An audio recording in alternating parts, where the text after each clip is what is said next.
Fé, culpa e saúde mental. Por que a religião não resolve por si só a angústia que a gente sente? Eu sou psicanalista, é um prazer te ter aqui mais uma vez nesse canal. E hoje nós vamos falar um pouquinho sobre fé e terapia. Provavelmente você já deve ter ouvido falar que depressão é falta de Deus. Isso é de uma falta de sabedoria muito grande. Aí já não é falta de Deus, aí já é falta de sabedoria. E aí, se nós formos recorrer à literatura sagrada mais comum que nós temos acesso hoje em dia, né? Que é a Bíblia, nós vamos ver escrito no texto mesmo o seguinte: meu povo perece por falta de conhecimento. Aí não é falta de Deus, aí é falta de conhecimento.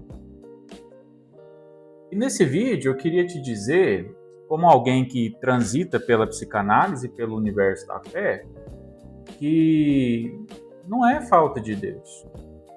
Muitas vezes é falta de saber quando pedir ajuda, é falta de ter um conhecimento de que existem maneiras de ter um bem-estar que não necessariamente sejam diretamente atreladas a uma confissão de fé. Por muitas vezes, nós viemos de alguns cenários onde é comum você espiritualizar uma doença. E como diz um grande amigo meu, fala bem assim: se o capeta soubesse o tanto de coisa pela qual ele é culpado, ele ia ficar chateado. Mas o ponto interessante da gente comentar aqui nesse vídeo é que existem dois processos de culpa que podem ser provenientes desse tipo de conversa. Primeiro é a pessoa se sentir culpada por falhar em relação à sua saúde. Olha, eu tenho uma condição, olha, eu não estou legal, estou passando por um processo de angústia. E depois a pessoa se culpar também porque, teoricamente, ela falhou espiritualmente e está doente por falta de Deus. Isso não é verdade. Nós precisamos saber diferenciar muito bem o que é espírito e o que é inconsciente. Existem aflições, angústias que são da ordem espiritual. Algumas pessoas vão se sentir angustiadas pela questão espiritual e está tudo bem. Agora, existem questões que são questões diretamente relacionadas ao inconsciente. Existem traumas, existem sintomas manifestos, existem lutos a serem elaborados, chateações, tristezas, angústias. E a gente não pode colocar essa culpa no espiritual. Para todos os casos, sejam eles relacionados ao espiritual ou ao inconsciente, nós precisamos de algo que transita entre os dois. E essa ação se chama o elaborar. Precisamos saber elaborar tanto a nossa área espiritual quanto a nossa área do inconsciente. E isso é papel da análise, isso é papel da terapia, quanto a elaborar o inconsciente. Então, não se pode, não se deve, não é saudável espiritualizar algo que vem do inconsciente. É interessante que uma pessoa entenda que uma mente bem cuidada, um inconsciente bem observado, um bem-estar emocional possibilita com que o desempenhar das funções espirituais ou da sua caminhada de fé se desenrole de uma maneira mais eficiente, de uma maneira mais saudável, de uma maneira menos pesada, né? Porque, na verdade, creio eu que a caminhada espiritual ou da sua confissão de fé, seja lá qual for, pode ser tudo, menos pesada. Então, é interessante que você esteja bem consigo mesmo para que você possa desempenhar e usufruir mais disso que você considera a sua caminhada espiritual. Engraçado que no Mal-Estar na Civilização, Freud já dizia para a gente o seguinte, que a gente troca um pedaço da nossa felicidade por uma sensação ou uma noção de segurança. E hoje nós trocamos essa paz aí pela tentativa de sermos perfeitos, inclusive espiritualmente. E aí, nessa tentativa de perfeição, nessa busca pela perfeição, a gente acaba errando demais.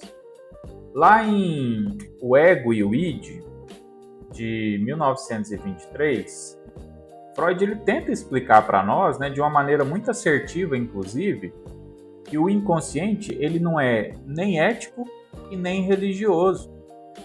O inconsciente dá notícia daquilo que permeia a nossa constituição quando nós não somos senhores do momento. Por exemplo, quando eu durmo, eu tenho alguns sonhos que talvez me incomodem. Tem alguns sonhos que talvez não sejam certos perante a sociedade ou a cultura que eu vivo. Então, como que eu vou me culpar por estar tendo esses sonhos? Como que eu vou me culpar espiritualmente de estar tendo esses sonhos? E essa culpa, ela racionaliza muito o inconsciente. E racionalizar o inconsciente é um perigo.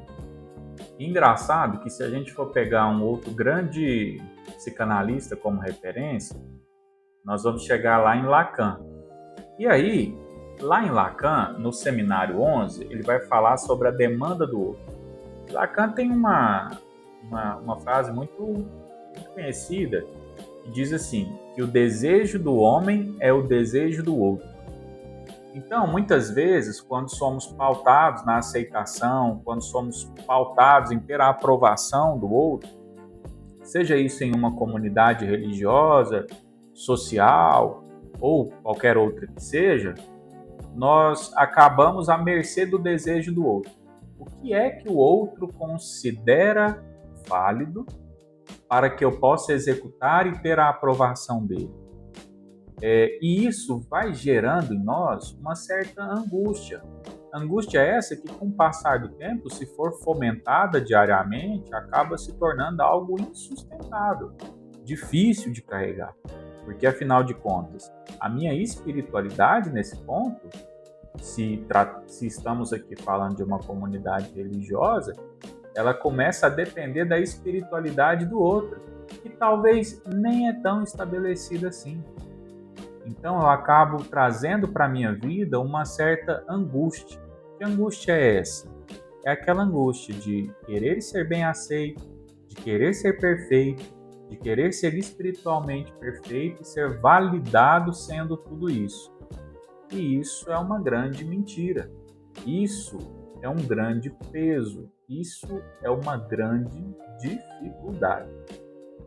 E aqui, como diz François Doutor, nós temos o seguinte: tudo o que é calado é recalcado e se transforma em sintoma. E isso é muito sério, porque o sintoma, ele nada mais é do que a manifestação de algum trauma. Então, se há sintoma, há trauma. E aí, nós temos uma questão com a religião. A religião vai nos dizer que é possível nos apoiarmos nela para suportarmos a dor. E a psicanálise, ela não está só para o suportar a dor, mas para entendê-la. Então é importante que nós entendamos o que é o causador da dor para que nós, de certo modo, saibamos como lidar com isso. E isso é o importante, saber lidar com aquilo que nos é apresentado, ou com aquilo que nos formou, aquilo que nos moldou, aquilo que constrói a nossa personalidade. Eu preciso saber lidar comigo mesmo. E aí nós temos a célebre frase, que eu não vou lembrar quem foi que falou isso, mas cada um sabe a dor e a alegria de ser quem é. E aí eu não posso colocar a dor e a alegria de ser quem sou na conta da religião, nem do inconsciente. Eu preciso colocar essa culpa, se é que assim podemos chamar, sobre a minha vontade e o meu desejo de me conhecer. Afinal de contas, é me conhecendo, é sabendo mais sobre mim, é me estudando, é me ouvindo, é estando em análise, é estando em uma comunidade religiosa que seja, que eu vou me descobrir mais, sendo parte de um todo ou na minha própria individualidade. E aí, para fechar, citando o Donald Winnicott, nós temos o seguinte: eu não preciso ser uma máquina perfeita, eu não preciso ser a representatividade da perfeição. Porém, é interessante que eu seja suficientemente bom, e isso já basta. A religião, a espiritualidade, ela não vai resolver a angústia por conta própria. Nós precisamos entender que através desse suporte externo, que nós podemos chamar aqui de religião, fé, suporte espiritual, e através de me conhecer de uma maneira mais profunda, é que eu vou conseguir alinhar esses dois pontos e me tornar, como diz Winnicott aqui, suficientemente bom para mim e para os outros. Fico feliz que você tenha ficado até aqui nesse vídeo. Já se inscreva no canal, ative o sininho para receber as notificações e eu te aguardo no próximo vídeo. Até mais!